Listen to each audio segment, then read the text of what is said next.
Chennai shopping మాల్లో ఉగాది వేడుకలు. మీ పండుగ షాపింగ్ చెన్నై షాపింగ్ మాల్లో చేయండి. అందమైన వస్త్రాలతో పాటు విలువైన బహుమతులు పొందండి. Welcome to iDream media. So జనరల్గా డయాబెటీస్ చాలా మందిని ఇబ్బంది పెడుతూ ఉన్న ప్రాబ్లము. ఎన్ని మందులు వాడినా ఎలాంటి డైట్ తీసుకున్నా కానీ కంట్రోల్లో ఉంటుంది, పూర్తి స్థాయిలో తగ్గట్లేదని చెప్తూ ఉంటారు. అయితే ఆయుర్వేదంలో వీటికి చాలా చక్కటి పరిష్కారం ఉంది, తగ్గించుకోవచ్చు, రివర్స్ చేసుకోవచ్చు. ఇక అయితే ఇప్పుడు మనం HbA1c post blood sugar levels కరెక్ట్గా ఉన్నా కానీ ఫాస్టింగ్ బ్లడ్ షుగర్ అనేది అసలు చాలా మందిలో ఎక్కువగా ఉంటుంది. ఎంత ట్రై చేసినా ఇది తగ్గదు. ఆయుర్వేద పరంగా అది అసలు దీన్ని ఏమంటారు, ఎందుకు ఎక్కువగా ఉంటుంది, ఎలా కరెక్ట్ చేసుకోవచ్చు, పూర్తి వివరాలు తెలుసుకుందాం. మనతో పాటు ఉన్నారు ప్రముఖ ఆయుర్వేద వైద్య నిపుణులు ప్రొఫెసర్ డాక్టర్ టి వేణుగోపాలరావు గారు from Ojas ayurvedic centre, Chikkadpally. Doctor గారు నమస్తే. ధన్వంతరి అమ్మా, నమస్కారం. డాక్టర్ గారు, అంటే డయాబెటీస్ అనేది అంత పూర్వమే ఉందా ఆయుర్వేదంలో చెప్పడానికి? మీకు ఒక విషయం చెప్తే ఆశ్చర్యపోతారమ్మా. డయాబెటీస్ ఇప్పుడు వచ్చింది కాదు, ఆయుర్వేదంలో పేరు మారింది. దీనికి పేరు మారింది తప్ప రోగం ఒకటే. ఆయుర్వేదంలో ప్రమేహ రోగం, ముఖ్యంగా మధుమేహం, అంటే 20 రకాల ప్రమేహాలని సరిగా ట్రీట్మెంట్ చేయకపోతే, అంటే సరైన సమయంలో ట్రీట్మెంట్ చేయకపోతే అది మధుమేహం కింద మారుతుందని ఆయుర్వేదంలో చెప్పారు. సో మనకి చరిత్రలో, మనకి పురాణాలలో కనుక చూస్తే ఒక రకంగా, అంటే ఇది ఒక వర్షన్ ఉంది, అది నిజమా కాదా నాకు కూడా తెలియదు. విఘ్నేశ్వరుడు, వినాయకుడు, the first person who detected as obese diabetes.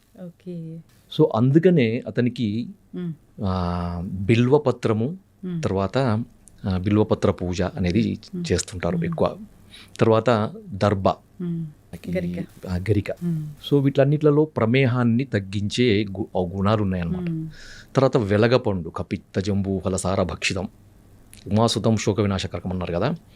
So ఇక్కడ శోకము అంటే రోగం, అంటే శోకము అంటే మనకు దుఃఖం కాదు, మనకి రోగానికి ఒక పర్యాయ పదము శోకం అన్నమాట. సో ఆ పరంగా చూస్తే కపిత్త జంబూఫల సారభక్షితం, ఈ రెండింటిని ఎక్కువగా ఇష్టపడి తినేవాడు. ఎందుకు? జంబూఫలం అంటే నేరేడు పండు. రీసెంట్గా కూడా, అంటే మనకి దాదాపు ఒక 20 సంవత్సరాల నుండి కూడా సైంటిఫిక్గా మనకి నేరేడు పండు అనేది షుగర్ని తగ్గిస్తుందని చాలామందికి తెలుసు. తర్వాత కపిత్త, వెలగపండు గుజ్జు, తర్వాత వెలగపండు ఆకు రసంలో కూడా షుగర్ని తగ్గించే ఔషధ గుణాలు ఉన్నాయని రీసెంట్ రీసెర్చ్లు చాలా చెప్పినాయి. కానీ వాడుకలో తక్కువగా ఉంది. వాడుకలో ఎక్కువగా ఉండేది ఏంటిది? జంబూఫలం, అంటే నేరేడు గింజల చూర్ణం అన్నమాట. ముఖ్యంగా ఇది డయాబెటీస్లో షుగర్ లెవెల్స్ ఎక్కువగా ఉండడంతో పాటు అతిమూత్రము అంటారు కదా. సో ఫ్రీక్వెంట్ యూరినేషన్ ఉండి షుగర్ లెవెల్స్ ఎక్కువగా ఉండే వాళ్ళలో నేరేడు గింజల యొక్క పొడి ప్రతిరోజు ఉదయం 1 టీ స్పూన్, మధ్యాహ్నం 1 టీ స్పూన్, రాత్రి 1 టీ స్పూన్, తినేకంటే ఒక అర్ధగంట ముందు కనుక తీసుకుంటే అతిమూత్రం చాలా అద్భుతంగా తగ్గుతుంది. ఇది నేను చెప్పింది కాదు, ఇది అనుభవపూర్వకంగా మన పూర్వీకులు చెప్పింది, ప్లస్ మన గ్రంథాల్లో నిక్షిప్తం చేయబడింది. సో అంత అద్భుతమైనది. ఇంకొకటి నేరేడు, ఆ నేరేడు యొక్క ఈ గింజల చూర్ణమే కాకుండా దాని పట్ట, దాని యొక్క బెరడు పొడిని కూడా వాడతారు అన్నమాట కొంతమంది. సో ఆ బెరడు పొడి కూడా ఈ షుగర్ని కంట్రోల్ చేసే యాక్టివిటీ ఉంది. అందుకని ఏంటంటే మనకి చరిత్రలో, మనకి పురాణాలలో ఒబేస్ డయాబెటిక్ మన విఘ్నేశ్వరుడు అనమాట. సో మనకి పురాణాలు, అందుకనే మనకి ఎక్కువగా పూజలో వాడే 20 పత్రాలు అంటారు కదా. 20 పత్రాలు, మనకి 20 పత్ర పూజ మనకు వినాయక చవితి నాడు మనం చేస్తుంటాం. దాంట్లో అర్జున పత్రము, దతుర పత్రము, బిల్వ పత్రము, తర్వాత అర్కపత్రం అని, నిర్గుండి, వేప, ఇలాంటివన్నీ కూడా మనకు చెప్పారనమాట. సో ఇది పెద్ద టాపిక్, దానికి ఒక్కొక్క దానికి ఒక్కొక్క ఇంపార్టెన్స్, అది మనం తర్వాత చెప్పుకోవచ్చు. మనం ఎక్కువగా ఇప్పుడు చూడాల్సింది ఏంటంటే, మీరు అడిగారు కదా ఫాస్టింగ్ బ్లడ్ షుగర్ లెవెల్స్ ఎక్కువ ఉన్న వాళ్ళలో ఏం చేయాలి మరి కదా. సో అలోపతి పరంగా చూస్తే దీనికి రకరకాల కారణాలు వాళ్ళు చెప్తారు. ఎందుకంటే రాత్రిపూట ఎక్కువగా కార్బోహైడ్రేట్స్ ఎక్కువగా ఉండే ఆహార పదార్థాలు తీసుకోవడము, లేదంటే డాన్ ఫినామినా, తర్వాత సోమ్గాయ్ ఫినామినా అని 2 రకాలు చెప్పారు. అది డీటెయిల్గా నేను పోను వాటికి. కానీ ఆయుర్వేద పరంగా ఏం చెప్పారంటే ఒక రకమైన అజీర్ణము దీనికి కారణము అని ఆయుర్వేదంలో చెప్పారనమాట, ఫాస్టింగ్ బ్లడ్ షుగర్ లెవెల్ పెరగడానికి. ఓకే, మనకి ఆయుర్వేదంలో 4 రకాల అజీర్ణాలు చెప్పారు. అంటే డైజెషన్, అంటే మెటబాలిజంకి సంబంధించిన వ్యాధులని అజీర్ణ వ్యాధులు అంటారనమాట. సో దాంట్లో ఆమాజీర్ణము, విదగ్ధాజీర్ణము, విష్టబ్దాజీర్ణము, రసశేషాజీర్ణము అని చెప్పారనమాట. సో ఆమాజీర్ణం అనేది కఫ వ్యాధులకు, విదగ్ధాజీర్ణం అనేది పిత్త వ్యాధులకు, విష్టబ్దాజీర్ణం అనేది వాత వ్యాధులకి మూల కారణంగా ఉంటుంది. సో 4వది రసశేష అజీర్ణం అనమాట. ఈ రసశేష అజీర్ణం అనేది ఫాస్టింగ్ బ్లడ్ షుగర్ లెవెల్స్ పెరగడానికి ఒక రకమైన కారణం. సో ఇది ఆయుర్వేద గ్రంథాల్లో చెప్పినప్పటికీ అది ఒక అంటే పూర్తిగా దాన్ని వివరంగా చెప్పలేదన్నమాట, ఒక సంక్షిప్తంగా చెప్పారు. దాన్ని డీకోడ్ చేయాల్సిన అవసరం ఉంటుంది. సో మా ఎక్స్పీరియన్స్లో మా ఒక టీమ్ ఆఫ్ ఆయుర్వేదిక్ డాక్టర్స్, ఒక సీనియర్ డాక్టర్స్ దీన్ని డీకోడ్ చేసినప్పుడు మనకు అర్థమైందనమాట.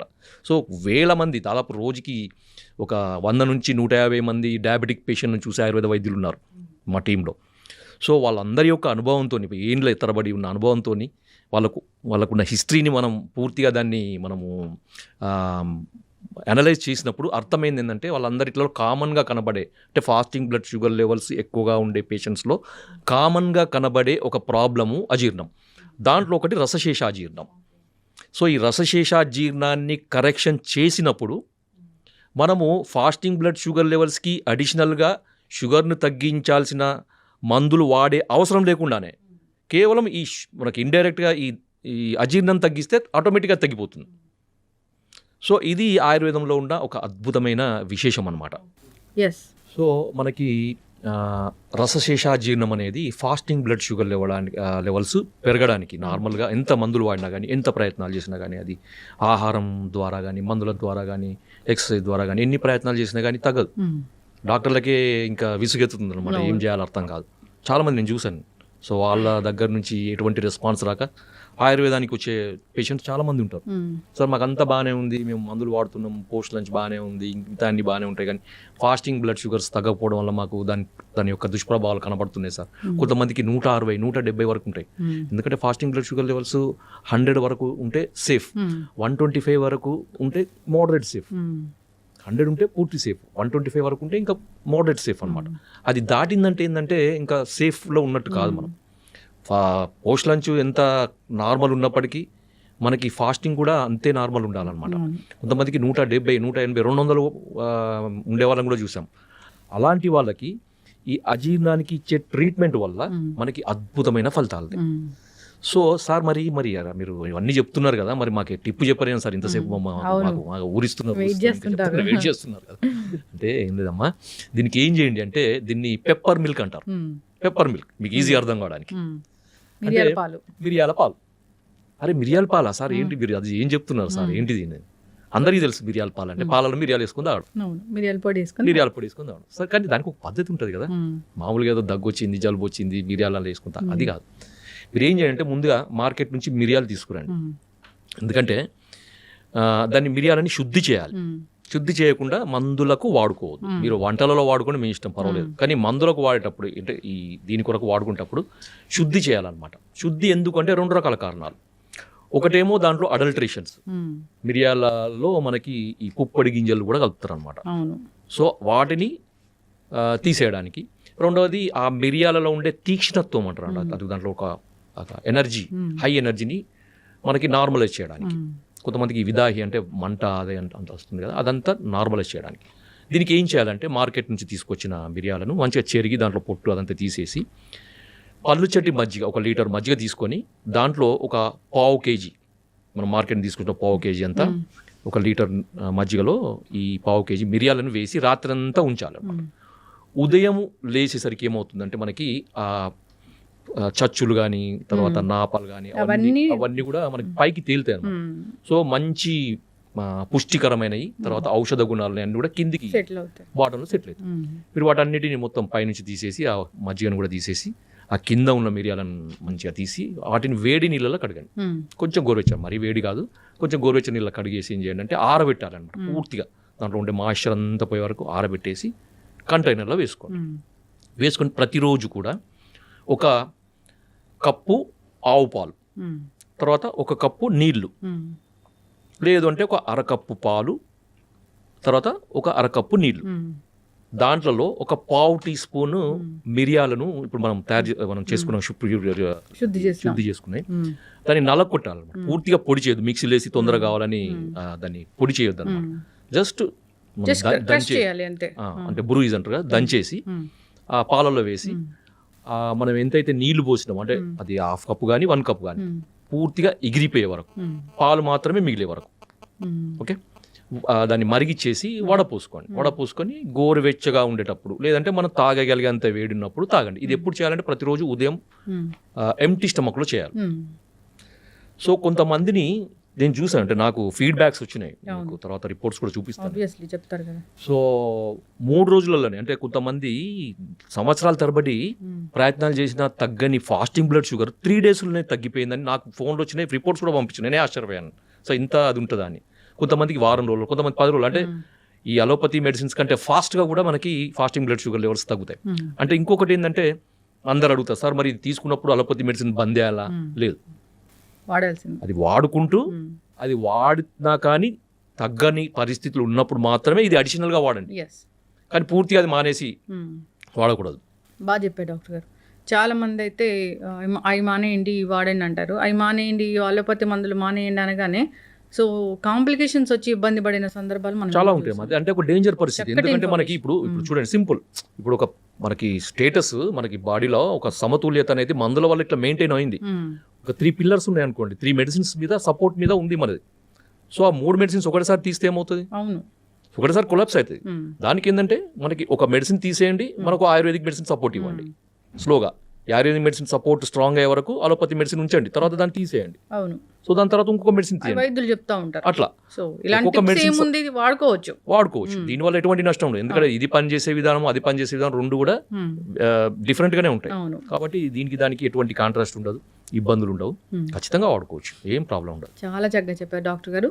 అంటే ఇది ఎందుకు వస్తుంది అంటే రూట్ కాజ్ చాలా చక్కగా చెప్పారు. మరి దాన్ని కరెక్ట్ చేయాలంటే టిప్స్ ఉన్నాయి. సో అది ఫుడ్డే. ఇప్పుడు మిరియాల పాలు అంటే ఆ పాలని ఎట్లా తయారు చేసుకోవాలనేది కూడా చాలా చక్కగా చెప్పారు. ఆ మిరియాలు తెచ్చుకోవాలి, మజ్జిగలో నానబెట్టుకోవాలి, సో పైన తేలినంత తీసేయాలి, మజ్జిగను కూడా పడేయాలి, వీటిని పొడిలాగా చేయాలి, అప్పుడు వేడి నీళ్ళలో కడిగి పొడిలాగా చేసుకొని ఆరిన తర్వాత పూర్తిగా ఎండిన తర్వాత బాగా డ్రై అయ్యాక, లేదంటే ఫంగస్ వస్తుంది. అవును, బాగా డ్రై చేసుకొని ఆ పొడి వాడుకుంటే సరిపోతుంది. చాలా మంచి సింపుల్. ఎందుకంటే మనకి రసశేషాజీర్ణాన్ని తగ్గించగలిగే ఔషధ విలువలు ఉన్నది మనకి ఈ మిరియాలు అనమాట. మిరియాల పాలు, అది ఆయుర్వేద గ్రంథాల్లో ఉంది. పెప్పర్ మిల్క్ అంటారా? Pepper milk. సో దీన్ని ఇది ఎట్లా చెప్పారంటే ఇది రసధాతువుని సరైన క్రమంలో సరిగ్గా తయారయ్యేటట్టు చేస్తుంది అని ఆయుర్వేద గ్రంథాల్లో చెప్పారనమాట. అంటే రసధాతువు అజీర్ణము అంటే మెటబాలిజం, రసధాతువు యొక్క మెటబాలిజం సరిగా కానప్పుడే అది ఫాస్టింగ్ బ్లడ్ షుగర్ పెరగడానికి కారణమవుతుంది. ఇది చాలా సైంటిఫిక్గా చాలా ఎక్స్ప్లెయిన్ చేయొచ్చు. ఇంకొకటి తర్వాత సార్ ఇంకా కొంచెం వీటికి అడిషనల్గా ఇంకేమైనా మెడిసిన్స్ ఉంటాయా? ఇది కాకుండా ఇంకా ఉంటాయి అంటే ఉంటాయి. సో దాంట్లో మనకి ఈ అజీర్ణానికి సంబంధించిన మందులు ఆయుర్వేదంలో చాలా ఉన్నాయి, చాలా అంటే చాలా ఉన్నాయి. అదొక పెద్ద చాప్టరే మనకి ఆయుర్వేదంలో చాలా ఎక్స్ప్లెనేషన్ చెప్పినాడు. ఎందుకంటే సకల రోగాలకి మూల కారణము అజీర్ణమే. అశీతివాత రోగాలకి విష్టబ్దాజీర్ణం అని చెప్పాం కదా. సో వాత రోగాలకి విష్టబ్దాజీర్ణం, సో పిత్త రోగాలకి 40 రకాల పిత్త రోగాలకి విదగ్ధాజీర్ణము, 20 రకాల కఫ రోగాలకి ఆమాజీర్ణము అని. సో ఇది అజీర్ణం అనేది పెద్ద చాప్టర్, దానికి రకరకాల మందులు ఉన్నాయి. ఇప్పుడు మనకి రసశేషాజీర్ణం కానీ ఇతర రకాల అజీర్ణాలు కానీ వాటికి ఒక అద్భుతమైన ఆయుర్వేదంలో మనకి బసవరాజ్యం అనే గ్రంథంలో ఒక మంచి మందు చెప్పారు అన్నమాట. సో దాని పేరు అజీర్ణ బల కాలానలం. మీరు మళ్ళీ చెప్తాను, మళ్ళీ గుర్తుపెట్టుకోండి, మీరు కావాలంటే మళ్ళీ రాసుకోవచ్చు. అజీర్ణ బల కాలానలం. సో ఇది మేము కొంతమంది పేషెంట్లకి అడిషనల్గా ఇచ్చి మంచి రిజల్ట్స్. అంటే మేము షుగర్ ఉన్నప్పుడు షుగర్ని తగ్గించే మందులు వాడం మేము ఎక్కువగా. సో దానికి మూల కారణమైంది ఏ అజీర్ణం అనేది పనిచేస్తుంది అక్కడ, ఆ పేషెంట్లో ఏ అజీర్ణం ఉంటుంది అనేది అనలైజ్ చేసి దాని తగ్గట్టు ట్రీట్మెంట్ ఇస్తే ఆటోమేటిక్గా షుగర్ లెవెల్స్ తగ్గుతాయి. అడిషనల్ మందులు వాడాల్సిన అవసరం లేకుండా నార్మల్ ఉంటుంది అనమాట. సో ఇది కాన్సెప్ట్ అనమాట ఆయుర్వేదంలో. అంతే తప్ప షుగర్ పెరిగింది, షుగర్ని తగ్గించే మందులు వాడండి, ఇది ఎప్పుడు లైఫ్ లాంగ్ ఇట్లా ఉంటుంది. ఈ షుగర్ తగ్గడానికి ఆయుర్వేద మందులు ఎందుకు, అలోపతి మందులు కూడా ఉన్నాయి కదా, ఇన్సులిన్ కూడా ఉంది కదా. చక్కటి ఇన్ఫర్మేషన్ డాక్టర్ గారు. ఇబ్బంది పడుతున్న వాళ్ళు కాంటాక్ట్ చేయాలని కోరుకున్నామండి. సో అంతేకాదు దీన్ని వాడుకోవచ్చు, చాలా వెరీ సింపుల్. ఇది ఈ పెప్పర్ మిల్క్ తయారు చేసి తీసుకోవడం కూడా ప్రతిరోజు తీసుకున్నా, డయాబెటీస్ ఉందా లేదా, ఫాస్టింగ్ బ్లడ్ షుగర్ పెరిగిందా అది కాదు, ఎట్లయినా మామూలుగా కూడా తీసుకోవచ్చు. మామూలుగా నాన్ డయాబెటిక్ వాళ్ళు కూడా తీసుకోవచ్చు, ఏం ప్రాబ్లం లేదు. షుగర్ ఉన్న వాళ్ళే తీసుకోవాలని ఏం లేదు. అవును, ఇది జీర్ణానికి సంబంధించిన ఇష్యూని క్లియర్ చేస్తుంది కాబట్టి చక్కటి ఇన్ఫర్మేషన్ అండి. ధన్యవాదాలు డాక్టర్. ధన్యవాదాలు. జై ధన్వంతరి.